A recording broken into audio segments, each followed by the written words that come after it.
Halo, Ahmad, pagi semua. Suara saya kedengeran? Kedengeran, Pak.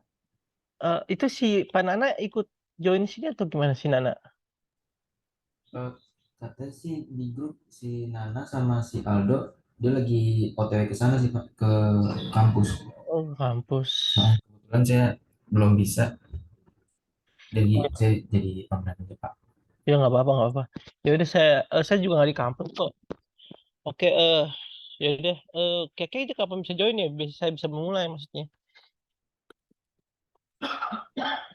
Mungkin sebentar lagi sih. Ya,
oke, udah ngumpul semua ya.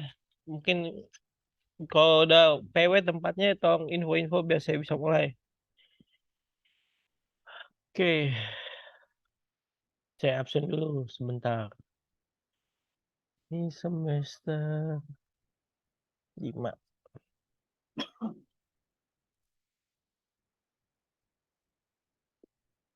Oke, sebentar.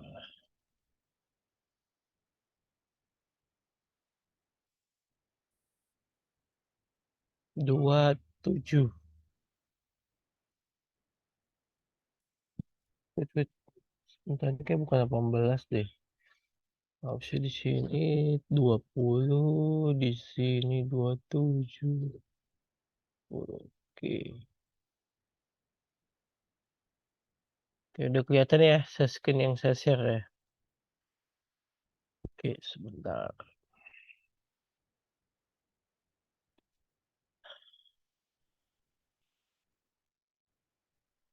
Udah kelihatan kan screen yang saya share atau belum? Sudah, Pak. Udah ya.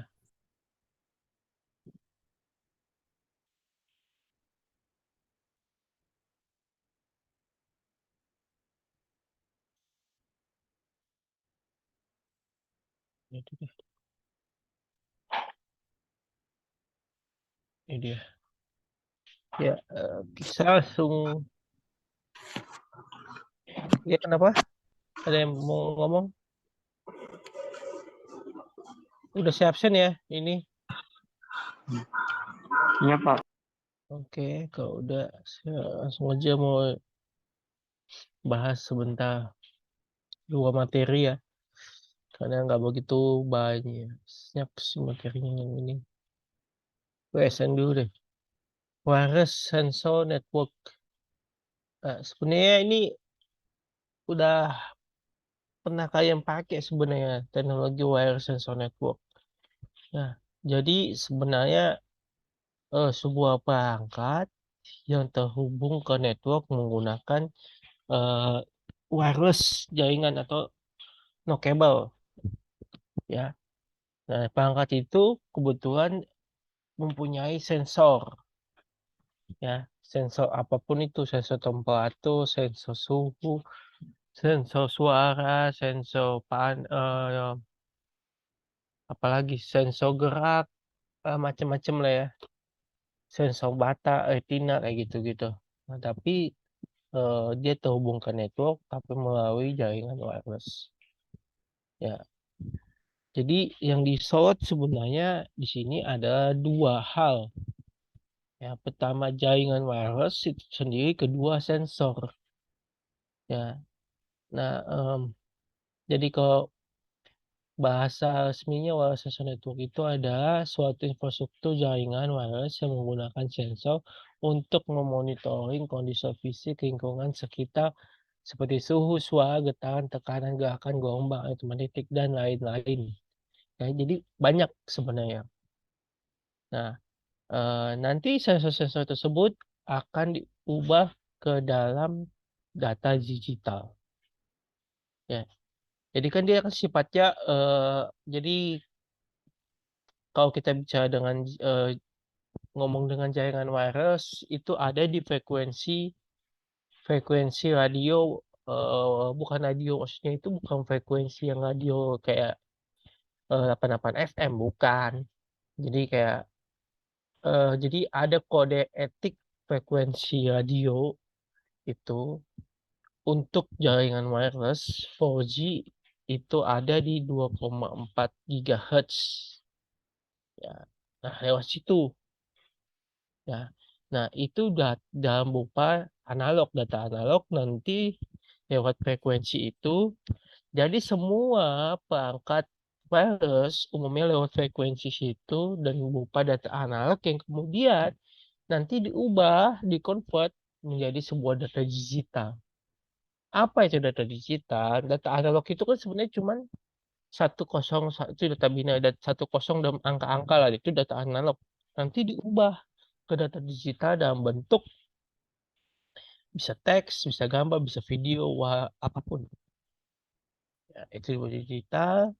Nah, seperti itu.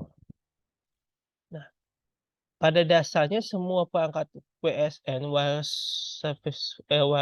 sensor network itu selalu dilengkapi dengan radio transceiver. Ya, radio transceiver itu apa? Dia yang bisa menerima dan menerima komunikasi dari server. Ya, contohnya itu biasanya sering disebut dengan microcontroller. Ya, nah ketika bisa dengan microcontroller, otomatis itu berbicara juga dengan yang disebut namanya perangkat IoT. Ya, makanya eh, sangat erat hubungannya teknologi wireless sensor network dengan perangkat IoT. Ya, nah ini tipe-tipe sensor ya. Yang mostly tipe sensor ini memang digunakan di dalam kehidupan kita. Contohnya, temperatur. Ini kapan digunakan oleh apa di kehidupan kita? Ini temperatur ini digunakan oleh BMKG. Nah, kok BMKG bisa tahu sih besok itu suhunya berapa? Nah, begitu juga dengan tekanan, itu juga dipakai oleh BMKG. BMKG itu bisa juga tahu kapan mau hujan dan lain-lain. Awan itu kapan awannya berawan. Nah, kok ini bisa tahu? Nah, itu sensor ini dipasang ya. itu dipasang langsung tembak ke satelit, nanti satelit itu yang bakal melihat. Jadi kok singkatnya, jadi itu kegunaan satelit ya. Satelit itu multifungsi ya. Dia bisa dipakai buat langsung ngedetect orang, langsung tembak sampai mukanya kelihatan, bisa satelit sampai secanggih itu sekarang. Sampai temperatur, tekanan, apapun. Itu makanya kalau seandainya kalian bisa punya duit ya, terbang ke angkasa, ada banyak pasti satelit yang melayang-layang di sekitar bumi, ya, di sekitar, radius bumi ya. Jadi, saya nggak tahu kalian pernah baca apa enggak, jadi itu, radius bumi itu ada, ukuran-ukurannya juga. Satelit itu aman di radius berapa, jaraknya berapa kilometer gitu. Nah, gitu. Nah, terus ya ini saya kasih nah terus ada lagi tekanan ya, atau optik,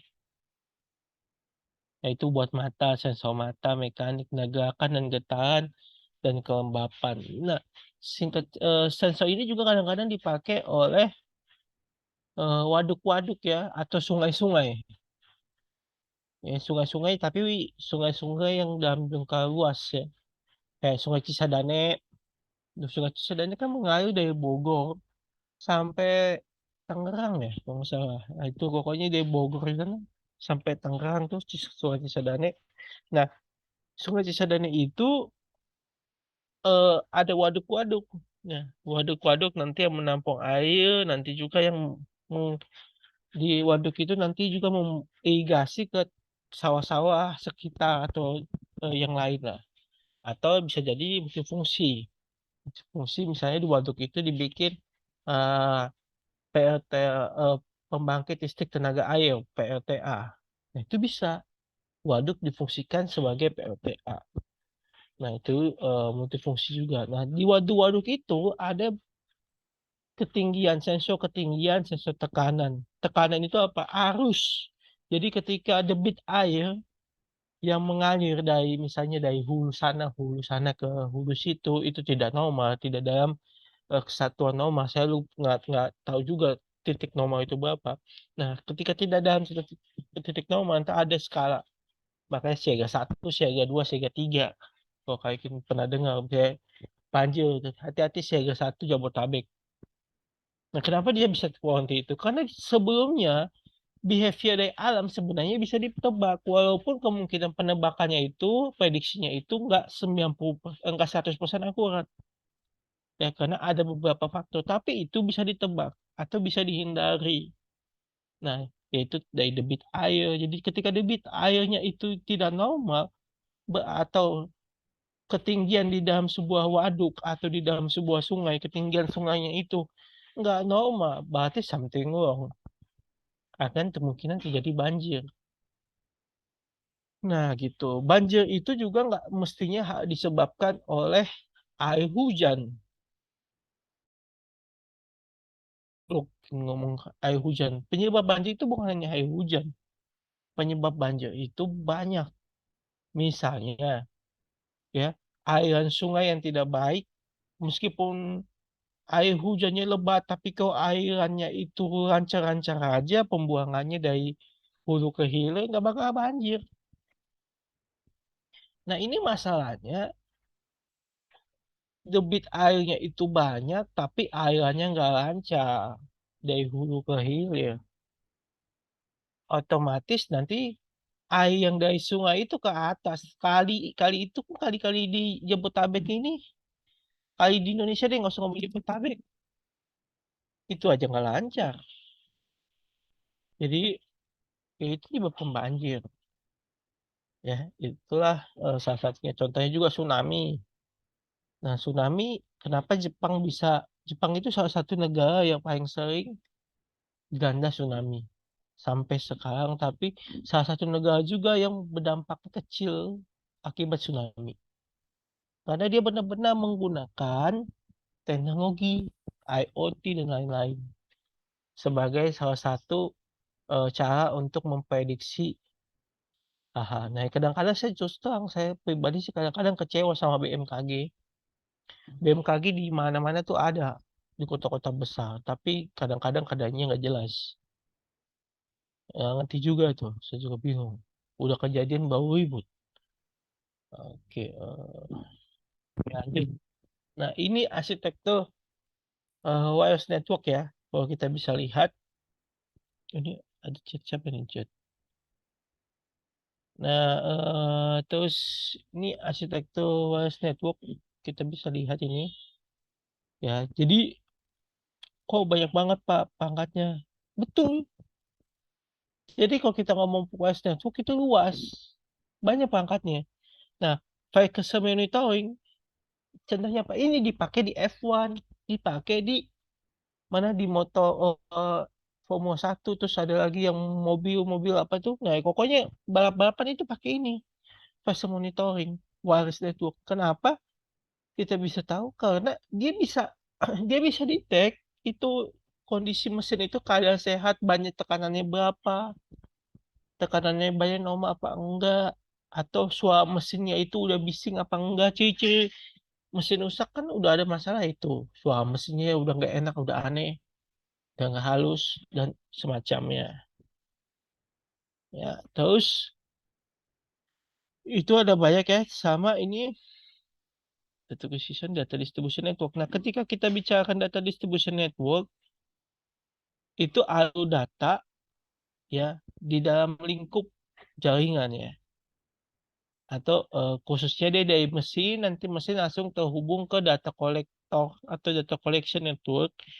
Nah, wireless nanti itu bakal tuh menghubungkan ke dalam server atau sebuah sistem di dalamnya. Nanti jadi berupa output yang diinginkan. Ya, output yang diinginkan siapa ya? Yang diinginkan orang tersebut yang sudah pasang alatnya, alat di dalam mesin tersebut. Nah, itu gitu.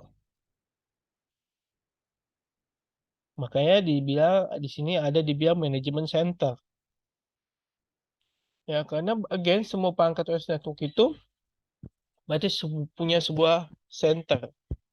Ya, center atau terpusat bahwa data diproses di sana, outputnya juga nanti ada di sana.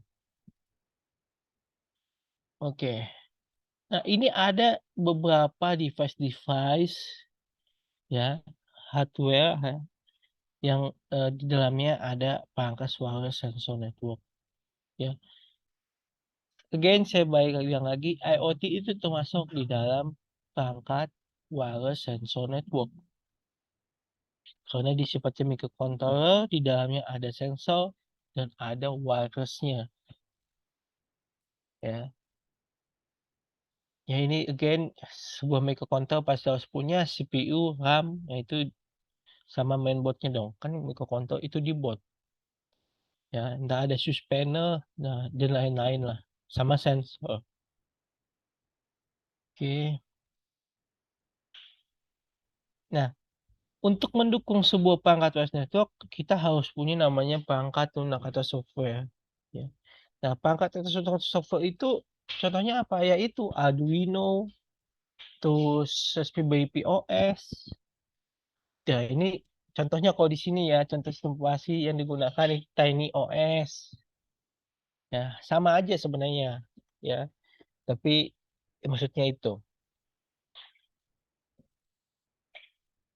Nah, prinsip kerja sensor network ini kalau bisa kita uraikan, prinsip kerjanya itu yang pertama, sensor buat mengumpulkan data ya, apapun data itu ya, maupun data dari sensor cahaya, tempat, kelembapan, dan lain-lain, kemudian dikirimkan ke gateway, ya, ke jalur manajemen center, ya.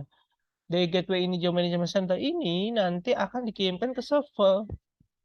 Nah, di server itu dia akan apa? Ada proses pengolahan data. Ya, ada sistemnya di situ, ada aplikasinya di situ, dan semacamnya.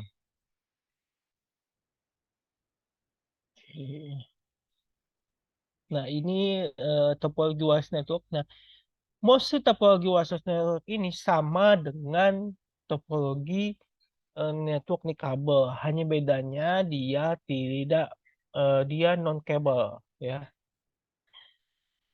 Itu doang. Makanya ada star, ring, bus, tree, full connected, dan mesh. Sebentar saya, ada telepon, 5 menit ya, bentar ya.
Ya, maaf tadi ada telepon saya harus angkat.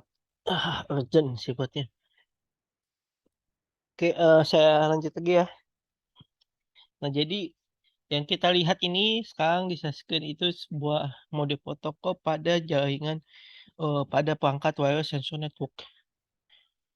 Ya. Nah, itu dari yang paling bawah itu layer physical, data layer, network layer, transport layer, upper layer sampai power management plan sampai up-nya itu task management plan. Nah, di task management plan ini itu hasilnya berupa outputan ya, outputan dari sebuah inputan sensor yang udah mulai proses eh, pengolahan data dan lain-lain ya itu.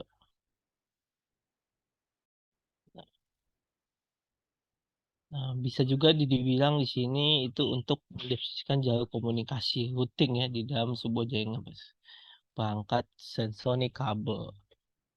Ya, fisika ya itu apa? Nah, fisika itu adalah kalau saya contohkan di sini perangkatnya ya perangkat dari perangkat lain yang dipasang di dalam sebuah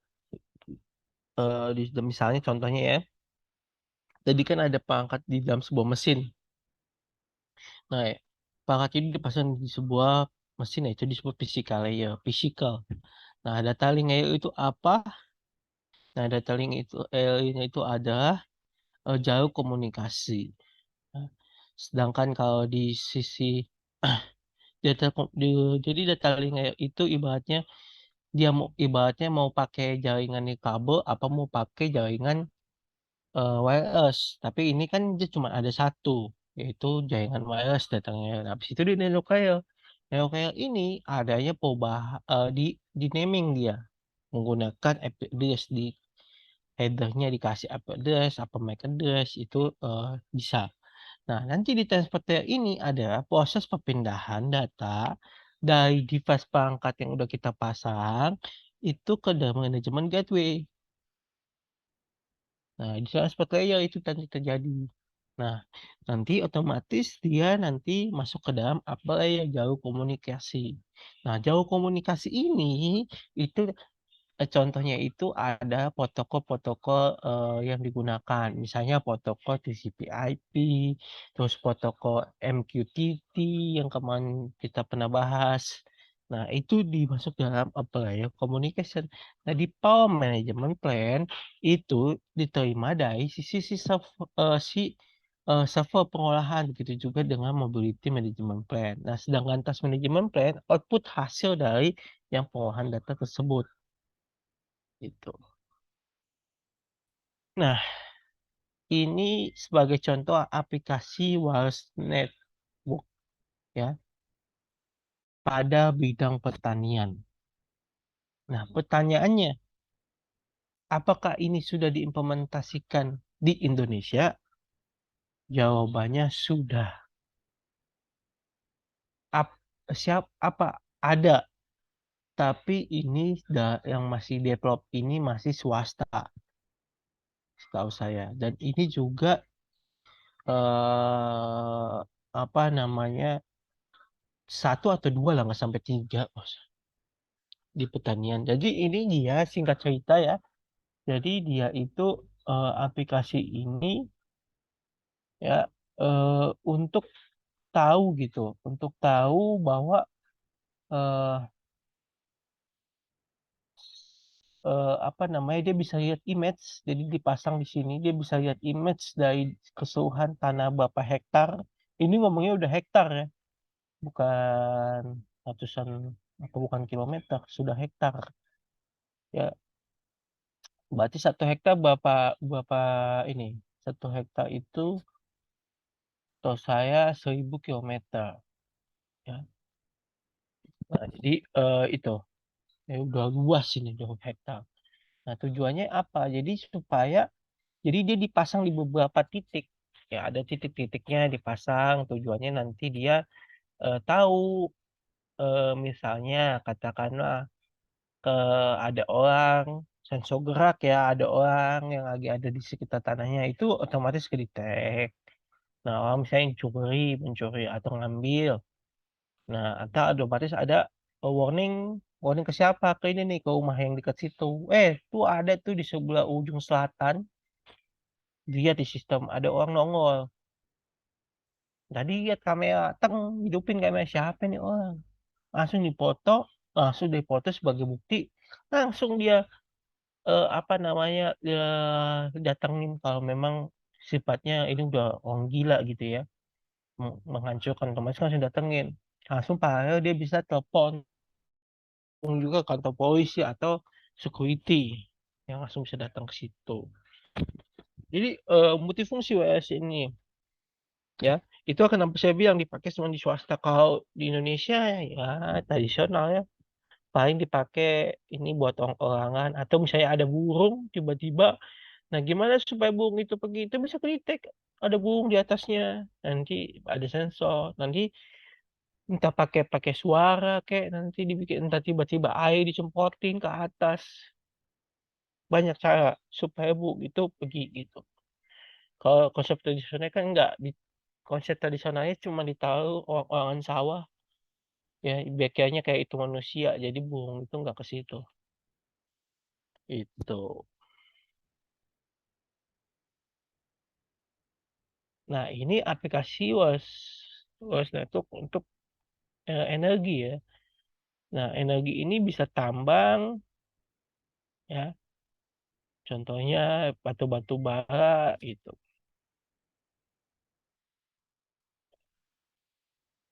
Ini di sini bilang pemilik rumah dapat mengatur penggunaan energi listrik semua listrik mencapai titik maksimal daya yang ditentukan secara otomatis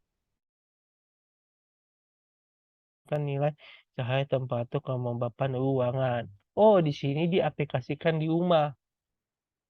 Ya, di sini diaplikasikan di rumah. Jadi sensor apa? Dia sensor energi.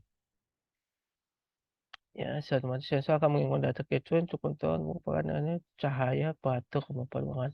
Oh, jadi eh, energi itu dalam jangkau, maksudnya bisa jadi energi listrik. Misalnya ini digunakan mostly di hotel-hotel berbintang 4 di luar negeri. Dan kalau di Indonesia di hotel bintang 5. Ya, bintang 4 juga udah pakai, tapi buat di AC, air conditioner. Jadi kalau kita sering dengar atau di mall. Nah, mau juga pakai nih. Nah, kenapa mau punya? Jadi suhu ruangan di tempat A, ruangan di room A, ruangan di room B itu beda-beda. Nah, otomatis butuh berbeda-beda, otomatis terkadang butuh sistem yang bisa mengeluarkan berdasarkan jumlah orang atau suhu ruangan yang memang comfortable ya. Karena kalau orangnya banyak nggak mungkin dong dibikin 24, pasti kepanasan. Nah, bikinlah 20 apa 16 kalau orangnya banyak. Nah, sebagai contoh seperti itu. Nah, itu biasanya ini dibikin sistem AC terpusat.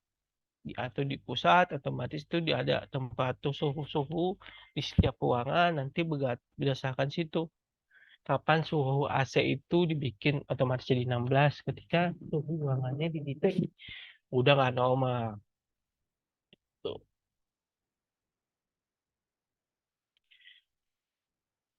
Nah, ini aplikasi wireless sensor network yang ada di beberapa area ya. Di pertanahan, perkebunan, water soil, ya indoor monitoring tadi AC. Nah, di listrik itu power quality consumption dan ini dipakai di Indonesia kayak gini power sama soal monitoring, on time head sama industri.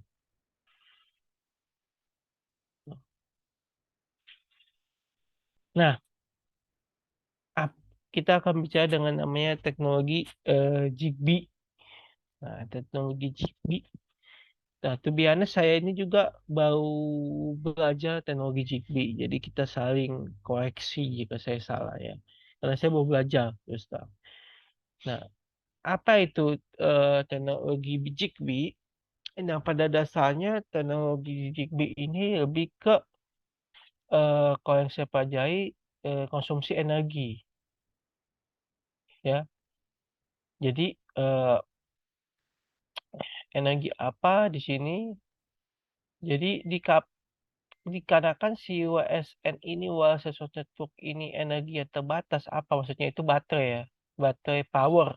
Jadi semua perangkat itu kan punya power. Ya, jadi semua itu, jadi kalau contohnya gini ya. Tadi kita ngomongin balapan F1. Balapan F1 itu kan perangkatnya dipasang di dalam mobilnya. Nah, dia ngambil listriknya dari mana? Butuh listrik kan? Yang butuh listrik itu diambil dari aki. Simpelnya seperti itu. Nah, gimana caranya ketika satu perangkat yang dipasang di situ itu mati, tapi dia tetap berfungsi. Artinya dia harus pasang lebih dari 2 alat di dalam satu device. Gimana supaya even satu alat mati pun dia masih jalan, ya. Nah, ini masuk dari teknologi GB. Jadi supaya penggunaan energinya juga pertama itu lebih kecil, ya, energi powernya listriknya itu lebih kecil, ya, kenapa lebih kecil, dan kedua bagaimana buat si parasut network ini ada redundansinya, ada capability-nya, ya. Ini yang muncul namanya teknologi GB.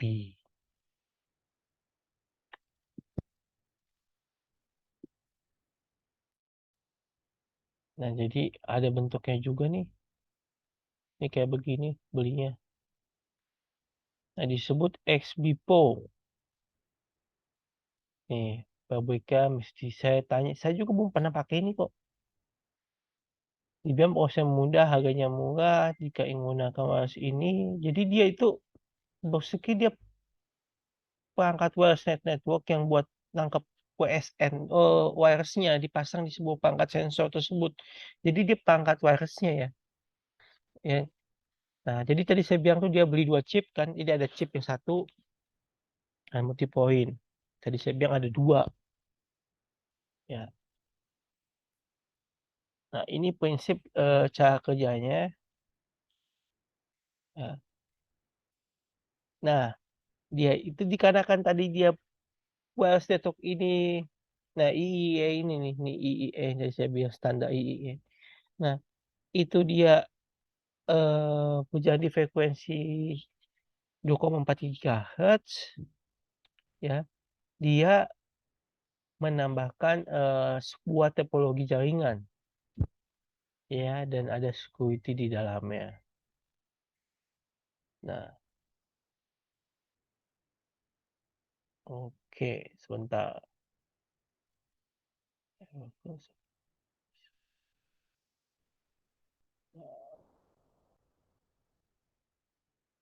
Jadi kayak kecil gitu dia bentuknya ini. Yang kayak dipasang plug-in di dalam sebuah microcontroller. Ya, dibaca kayak adapter network lah, singkatnya seperti itu. Nah, tapi dia di perangkat itu apa? Itu ada logik jaringan terhadap OSN itu lebih baik, dan ada sistem keamanan, dan ini juga mature ke sisi application software, ya, CGP. Artinya dia punya software juga yang bisa buat CGP-nya ini.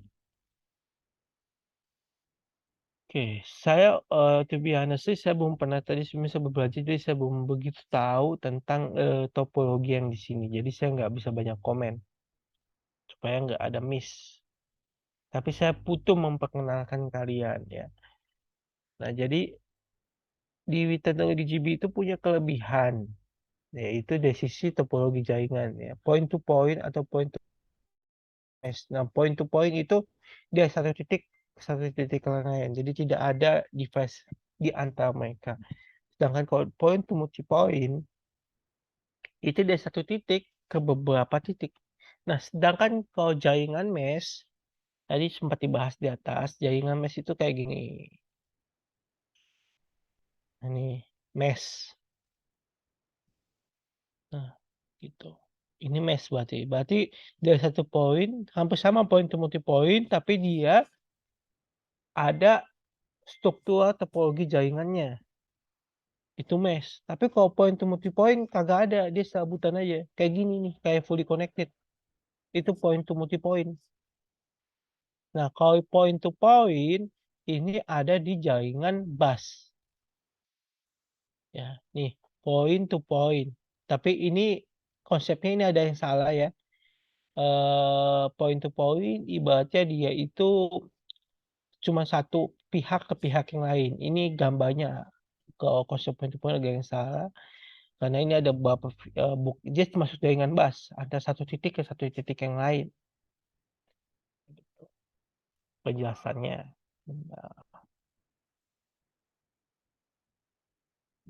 Saya sudah di sini dia. Oke. Mudah untuk kecil memiliki protokol stack yang sangat sederhana. Nah, protokol stack itu ada protokol jaringan di sisi network ya. Di bagaimana dia mengenkapsulasi data yang dalam ukuran besar menjadi menjadi kecil. Nah, itu data maksudnya protokol stack. Nah, maksimal dengan pakai alat si yang kecil ini katanya dia bisa klaim itu bisa dipasang ke 6500 node perangkat di dalam sebuah jaringan. Dan automatically langsung bisa digunakan. Tidak ada konfigurasi macam-macam. Tidak perlu base station atau access point. Artinya dengan jaringan yang di sini dia bisa langsung hotspot ke jaringan yang lain. Tuh. Ya, contohnya ibaratnya handphone kamu nih. Ya, contohnya handphone kamu mau connect ke dia kan bisa pakai lewat wireless kan. Hampir sama ini, langsung connect aja, nggak usah harus ibaratnya connect ke internet, nggak usah. Nah, ini dia bilang tuh. Makanya tidak perlu base station atau access point atau gateway. Nah, dapat mengirim data sepanjang 120 per 127 byte dan mengurangi beban host CPU.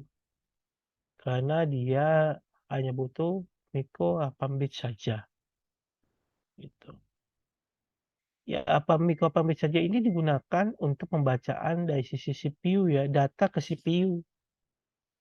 Karena CPU cuma bisa baca bit ya, atau byte. Ya, bit atau byte. Dia cuma bisa baca itu CPU. Makanya kalau kita bisa pernah dengar di operating system Windows-nya mau diinstal apa sih? Windows 32 byte apa Windows 64 bit? Ya, bit apa byte? Nah, kayak gitu-gitulah. Nah, itu dibacain ke CPU. Bergantung sama teknologi CPU-nya.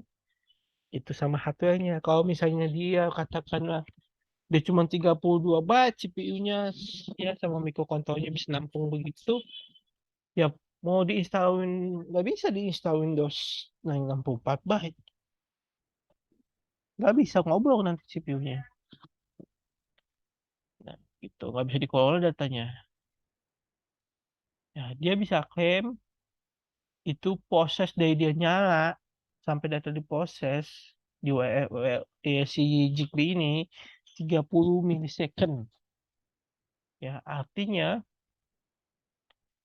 ketika ada sensor-sensor yang butuh cepat, nah sistem si Zigbee ini, teknologi Zigbee ini bisa langsung sync up.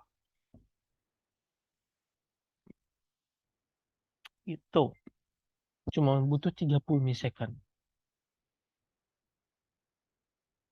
Nah, ini salah satu penggunaan aplikasi Zigbee dalam sistem lighting control.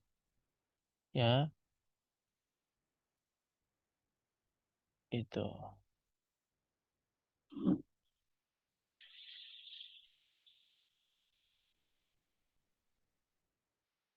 Nah, ini juga dipakai di hotel.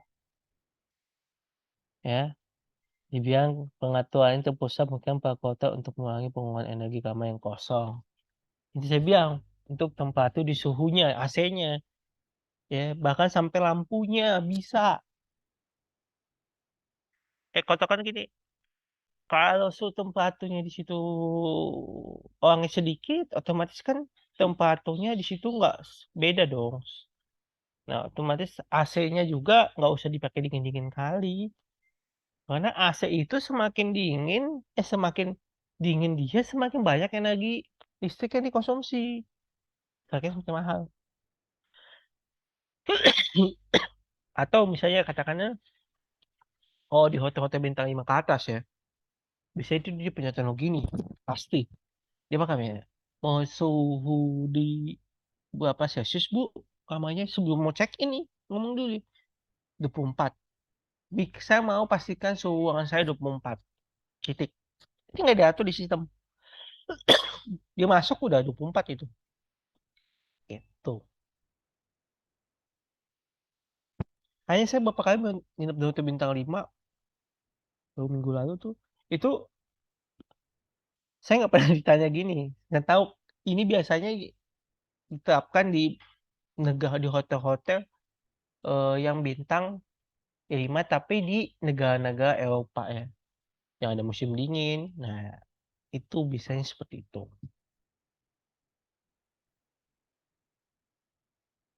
Lokasi penggunaan GB Access Management. Nah, ini penting ini dipakai untuk akses manajemennya.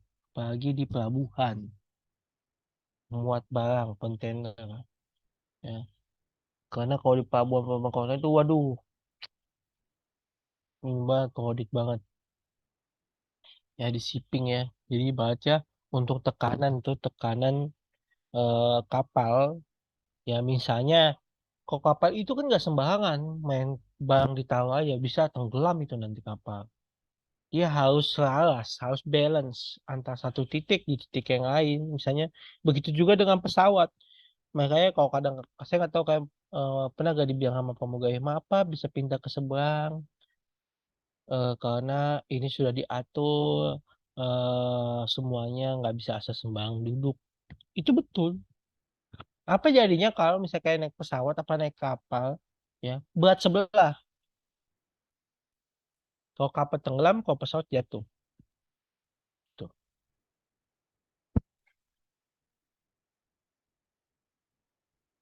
Nah, ini untuk supermarket ya. Supermarket itu dipakai saat apa? Ayo.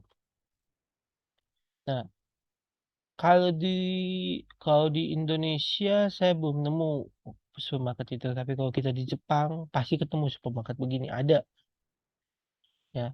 Ini dipakai saat pembelian saat di Jepang itu ada saya belum pernah ke Jepang ya, tapi saya baca di internet di YouTube itu ada di supermarket yang terkenal itu yang bagus udah nggak ada lagi tuh orang ngejagain, tapi cukup dipasang ya ini wawasan teknologi ini nanti dia bisa tahu oh jumlah supply barang di koridor ini udah semenipis, nanti tinggal datang orang dipasang. Nah, gitu, segitu itu bisa. Nah, ini ya nggak semua barang yang bisa diginiin. Kenapa harus ada barcode-nya untuk dibaca sama si sensornya? Ya, biasanya sensor itu di sepanjang ditempel di sepanjang ini apa namanya tempat dia naruh barang. Begitu juga nanti saat dia mau bayar, itu di mesinnya itu ada sensor yang bisa baca barcode-nya. Jadi nggak usah butuh lagi tuh orang buat jaga-jaga. Langsung tap tap tap, terus ada lagi nanti dipakai misalnya sensor buat mendiverifikasi mata uang ya. Ini berapa 100.000 ke 20.000 itu ada. Udah sampai se ekstrem itu di Jepang. Artinya kalau bisa dibikin di rumah sakit, di sini artinya semuanya bisa di semua tempat. Kalau bisa dibikin di supermarket, ya. Cuman nggak bisa dibikin di rumah sakit tapi nggak semuanya atau hybrid karena dokter itu nggak bisa ya nggak bisa digantikan. Nah ini untuk rumah ya si-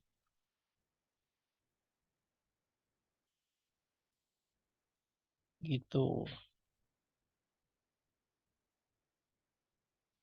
Jadi tuh untuk hari ini sampai ini dulu aja. Besok itu kita akan bahas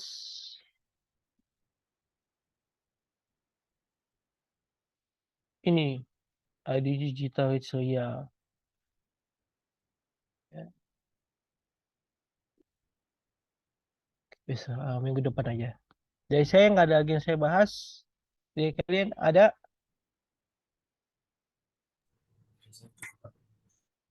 Nggak ada Aman, ya? Pak. Oke oke ya Iya. udah. Kalau begitu saya sudahi saja untuk hari ini sampai ketemu ke depan nggak ada tugas sekarang. Oke, UTS itu nanti di akhir Desember ya. Oke, masih lama lah. Akhir Desember apa akhir November? Nanti saya infokan, saya kurang tahu juga. Ntar saya lihat lagi. Oke, terima kasih banyak semua rekan-rekan dan selamat beraktivitas. Terima kasih Makasih, banyak, Pak. Pak. Selamat pagi, Pak. Terima kasih, Pak. Bagi